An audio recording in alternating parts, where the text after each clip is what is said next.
there's no other joint in our bodies that does as much as our shoulder does.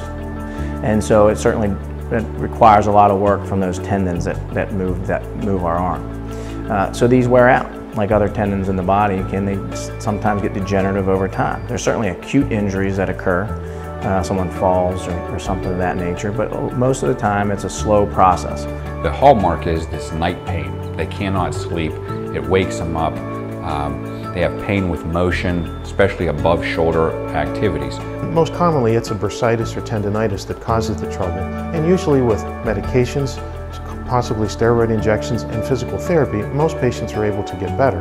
If it doesn't look completely torn where they can't raise it, we'll typically start with either a cortisone shot in combination with therapy or alone and see how they respond to that. We talked about anti-inflammatories, rest, physical therapy, even cortisone injections. But again, if you start developing a tear or that tear progresses in size, then that's when we start looking into surgical fixation. Well, when you do an arthroscopic rotator cuff repair, we usually take the spurs out with it. It's about a 6-week period of immobilization with some passive motion and swing. The one downside of the surgery is it's a long recovery process.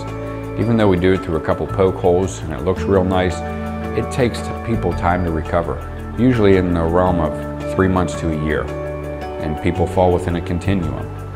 It usually takes about 6 weeks for the tendon to heal, but it takes people 3 to 6 months just to get their strength back and recover from it. So the surgery's not a quick fix.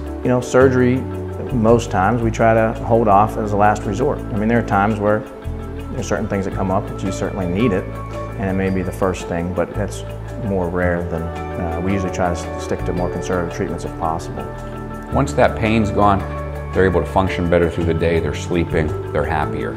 So they're happier, they're more refreshed, and then they can use their hand and their arm more often and more vigorously where they won't get symptoms of, man, I can't do it. That's important. People don't want to be held up.